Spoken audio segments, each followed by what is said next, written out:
let's start from the beginning. St. Lucia. What part of St. Lucia are you from? Castries. Castries. Yeah, from a marsh area and the La Panse area. I lived kind of between both of them, so I'm both Marsh and La Panse. Okay. And then, as a child, what role did music play in your life? Were you from a musical family? What role did music play at home? I don't know if I'm from a musical family, Mm-hmm. but there was always some form of music in the house. It's funny that one newspaper wrote about me as being from a Caribbean born trap family. You know, if that makes any sense at all. Mm-hmm. But when I was growing up, what we did for entertainment at night time was we would sit in the living room and we would sing to our parents. Mm-hmm. So I think that's kind of where it came from. You know, we sang to my parents, and at the end of the night, my father would get up and he would sing to us. And it's only in retrospect I realized he was actually teaching us how to breathe. Mm-hmm. You know, by showing us, he sang Our Father every night. Okay. And for the week, what we were supposed to do was choose a song, a different song from the one we sang the week before. And that was basically how I got into music. Okay. Now you mentioned the song that your father would sing, almost has a religious base. Did you gravitate toward the church? Any singing in church, choir, any of that? Yeah. You know, most great singers. That's they have some. Yeah, I don't know if I fit in the great tier category, but yeah, we did. My mother went to the Bethel Tabernacle Church. Mm-hmm. So, you know, you go to church enough. Mm-hmm. After a while, you have to sing in the You have to sing. You know, so I sang in the choir, I sang in school. And when I went to, actually I went to Methodist school. I sang in the Methodist choir. And when I went to St. Mary's, I sang for the school band in St. Mary's too. Mm-hmm. So, you know, I've always kind of been doing it. Mm-hmm. Now, when one listens to the entire production, the presentation, the lyrical content of your body of work, for somebody coming out of St. Lucia at the time that you did, I'm sure you were exposed to many different genres of music. If one speaks of reggae in that time, the people I would assume were popular were Peter Tosh, Bonnie Wailer, Bob Marley. If you're speaking in terms of St. Lucia, Eric Donaldson, those were the guys that were played on the island. Mm-hmm. Here you are today and you're doing a form of music which what many people would consider hardcore reggae lovers are saying, you know, he's not doing what those guys are doing. Is it really reggae he's doing? What drove you to do that type of music instead of falling in line with everyone else and doing what they're doing? Well, I think we're, to a certain extent, we're all victims of playing or listening to what it is that we grew up listening to. Mm-hmm. I grew up listening to roots, the organic music. Mm-hmm. And this is what spoke to me. Mm-hmm. And if you throw in the church in the way that I was brought up, to me it was almost likely that was the path I would take. Mm-hmm. You know. Also, when I grew up in St. Lucia, I had my own radio program at 13 Mm-hmm. on RSL.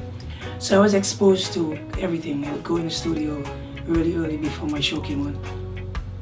I would dive through 1,000,000 albums, and I would be listening to Pink Floyd and Will Haggard and Dylan and you know, everybody. Mm-hmm. So I got exposed to a lot more. And then I saw the connection between solid lyrics and the songs that I mean, verse, chorus, something that made sense, that lasted, had some kind of longevity to it. And that's what I think I wanted to do. I guess that's why I'm here now doing what I do. Okay.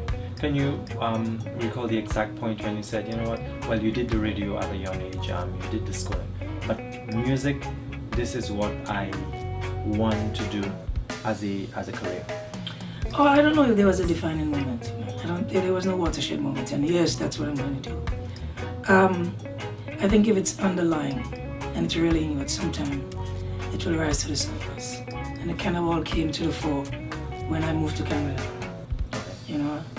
And there I was hanging around musicians, and I hate to say it, I listened to these brothers play music, and they were playing and singing what I wouldn't even think of. It just seemed so, it didn't seem up to par for me. You know, and I figured, if these brothers are getting paid for doing this, and the songs I'm going home and singing to myself, I think sound better than what they do, I might as well do this. You know? I mean, I think at a certain point in your life, you know what you can do. And I think I know I can do this. Okay. How the reaction to your body of work, and we're not speaking in terms of your country where you came from, how has the reaction been, speaking on a global level, international level? Is it what you hoped it would be? Is it going towards where you would like it to finally settle? I don't think I really had any expectations. But what is amazing is, for the most part, you write a song in a bubble. It's you alone. For the most part. Some people write, they do collaborations. But I write by myself. And it's always amazing that when you put it out to the world, how it is that they respond. And the response has been wonderful. I've gotten a greater response out of St. Lucia than I have at home.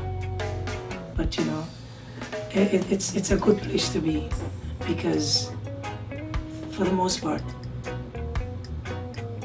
from I would say a cultural standpoint or a musical standpoint, in the Caribbean, the good artists are never accepted right away.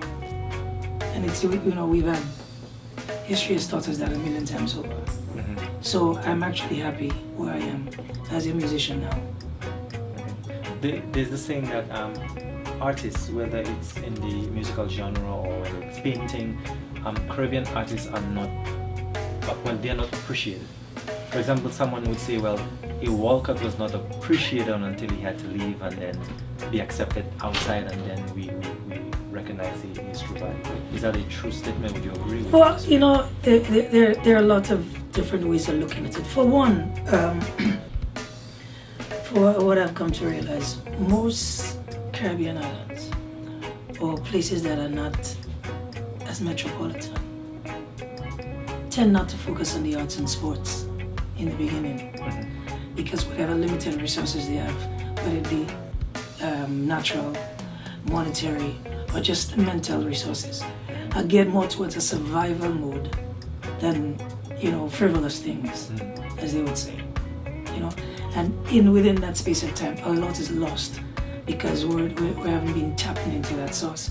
But I think the more metro we become, and the more worldly we become, the more accepting we are of it, So I think, I say this to say, yes, about not accepting Derek Walcott, but also the place we were as a people.